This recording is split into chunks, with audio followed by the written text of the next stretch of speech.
Happy Sunday, everybody. Today we're going to look at this Bachmann GP40.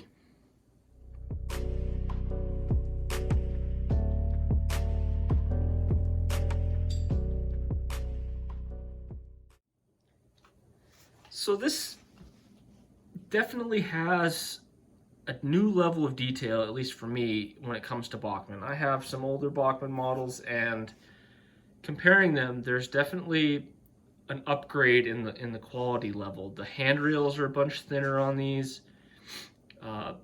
Body panels are nice and defined, and we'll zoom in and look at this. The one thing I don't like about this are the couplers. They just look out of place and not very scale. They do function really well, I will give them that, but honestly there's better options out there. Accumate or Microtrains would have just been better. They got a lot of side-to-side wiggle, which makes them relatively reliable for pulling things. I don't like the exposed spring, but they just stick out way too far and just don't look very scale in my opinion. So this is kind of a nail in the coffin for a lot of the higher end brands that don't paint their handrails or their walkways. If Bachmann can do it, you guys can do it, so fix your problem, please. That's an excellent thing, especially for this being a higher cost model, and we'll get to that in a little bit. They at least did some of the detail work, so that is appreciated. Again, like always, excuse the dust. This thing is being used a lot. I want to make sure these models are well tested before I review them. But anyway, the handrails are good, steps are good, like that. Decent walkway texture. It's not quite as good as some of the other ones we've seen, but it is there and visible. The cab detail's nice, rivet bolt details there. Words and letters, numbers, all nice and readable. Handrails are acceptably thin. They are definitely better than they used to be. Grille detail is nice. Excellent door access panels on the side here. Nice and deep grooves. Excellent hinge quality. Something that Bachmann really got right are the trucks on this. I find this with a lot of 4-axle models, and maybe it's just because they're mostly Atlas in my fleet, but the trucks kind of end up being a little bit wonky. These are nice and level and look like they're in the proper position. They just are better looking in my opinion. Again, excellent grille detail, nice and deep. You can definitely see all the individual lines. And fan detail up top's okay. It's not the best for the price point that this is, but all in all, big departure from the Bachmann that I grew up with, you know, the kids' toy type stuff. This is simply a complaint for this particular model. I have looked at some of the other ones in this line, and maybe the re-release of this will be different. I understand they're coming out with 3013 to kind of go with this one. Hopefully they will fix the paint color because it is grossly inaccurate in my opinion. I do not like the paint that they've got on this. I've got my Atlas sitting behind us in the scene for this reason. Either, you know, H3 or H1 or 2, I forget what that is. The orange doesn't even come close to looking like it's proper BNSF orange. And to be honest with you, it kind of ruins it a little bit for me with this model because I can't run it with anything else BNSF and have it look proper. Just a personal gripe. The NS, the CSX, the other ones, I think there's like a rental unit, like a GMTX or something of that nature, that also are in this line. They all look good to me. The BNSF one in particular has a serious paint issue in my opinion. So I picked up this model used. It came with the starter set, and I know this because it was sold with the caboose. I was looking for it here. I must put it away, but I got this used and for a very respectable price point. However, I don't think it's something that most people are going to find for that price point. I think I kind of sniped an eBay auction and got this cheaper than it really should have been. So I'm going to do the review knowing that most people are going to have to spend probably the full price to buy this thing. And I had a couple issues with it shortly after I purchased it that I think should probably be brought up.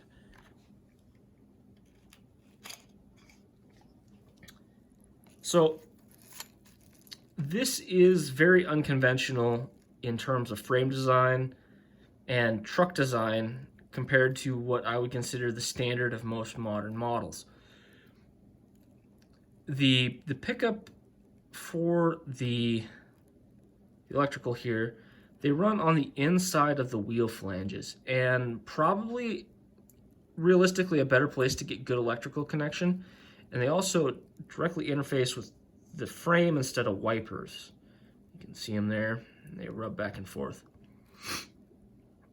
The problem that I ran into when I first got this is it was good and ran pretty well for a while. I don't know if the guy kind of cleaned it up a little bit before he sent it to me, but it had a little bit of gear train noise that I thought was unruly, and then I assumed that maybe it had been sitting on the shelf for a little while, so I was trying to let it run in for a couple hours, and the performance just continued to get worse and worse.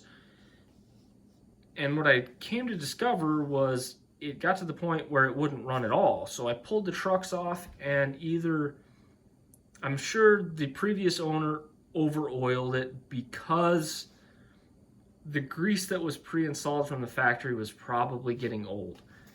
And so it was a bit of a combination. So I'm not sure, but I believe Bachmann probably over-greases the drivetrain on these from the factory. And as that grease gets old and hardens, it kind of builds up in spots where it shouldn't be. And it definitely was in this one. And it was creating that gear train noise. And because of that, what I believe the previous owner did was he oiled up the gear train, and you can kind of see there's still wet spots kind of all over this thing.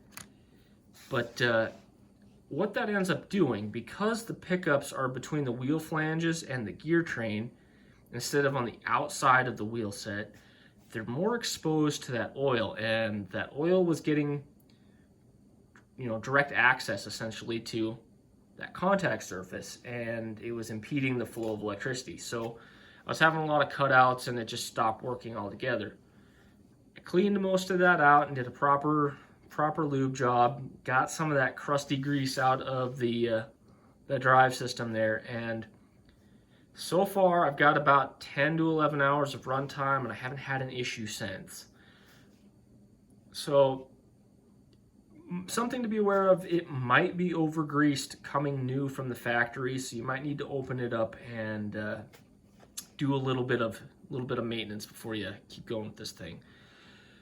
Why we got the body off, it's something to be noted that this breaks one of my other rules. I really wish they had access to that worm gear so you could do some greasing if you needed to. I don't like having to take models apart if I don't have to, but on the opposite side of that, this thing is really heavy, and it definitely helps with the pulling power because of how much metal is hidden under this body here. The body is also relatively different, so the decoder has to be too. This one is bolted on and must be a custom, I think it's a Tsunami of some sort. Anyway, custom built for this. It works okay. I'm just not a big fan of the difficulty programming it. I understand that if I hooked it up to JMRI, it would probably be super simple to program, and that's all fine and good. I just don't want to do that, and I would prefer it to just be easier to program from remote. I have other models that are that way, so I would expect this to, especially for its price point. And currently it just doesn't. Got her top back on her, so let's just fire up the sound really quick like here.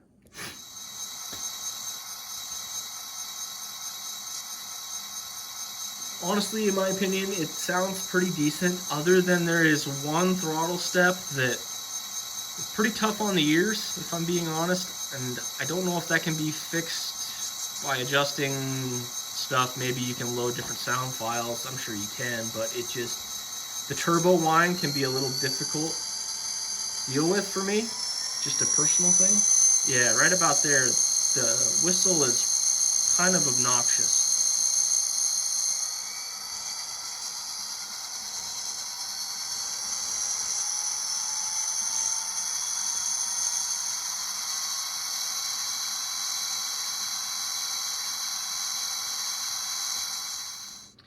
Anyway, sounds about like a GP would to my ear. For switching, it seemed to work pretty well. Hopefully you could hear it in my pre-run review. It's not load dependent, but it is throttle step dependent, and that's adjustable. I just didn't take the time to do it. I felt it was good enough. One of the gripes I have with this is you have to have the sound turned on.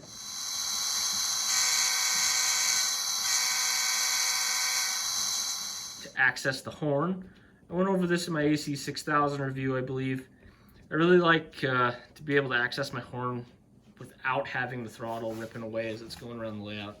It's always fun to just be able to a couple little honks as it drives by with my kids watching. So that would be a nice touch. Maybe that can be programmed out of it. I just haven't taken the time to figure it out, and it's not easily done. So short of hooking up to JMRI, I couldn't figure out how to make that happen. As long as we're talking decoder issues, I understand that most intermediates and most, higher end guys run JMRI and do all their programming on it, but here's the thing. I think this is meant to be a beginner turning into an intermediate kind of bridge into the more higher end market. And in my opinion, most of those people don't know or don't understand how to use JMRI. And to program the lights on this model, I could not figure out how to get directional lights to work without, they work, I guess I shouldn't say that, but they're always on. I just want the front to be on and forward and the rear one to be on in reverse. And I couldn't seem to make it work. I did get the dimming feature to function, and that's great. I just can't ever seem to get it to work in reverse. And so I messed with some CVs and got it to the point where the front one always stays on and it dims when I want it to dim. So I generally run this at the front of the consist, so not the biggest gripe. It's just I really struggle with this decoder. It's very difficult to program in remote, and if Bachmann is doing what I think they're doing and trying to get that, novice into the intermediate market, I think this decoder is just too difficult to program in remote. So knowing all of that, who is this for and how much is it going to cost? I bought this used, like I said, and I got it for about $100. Now at that price point, if you can find one of these used, awesome deal. This thing's great. It runs really good. It is absolutely set it and forget it once you get those trucks cleaned up, if that is in fact the case with all of them. But I don't think anybody's really going to find this used. We're looking at $180 to $200 price point. Now, that's asking a lot of money for this thing. That's a direct competition with that AC6000 we looked at a couple weeks ago. It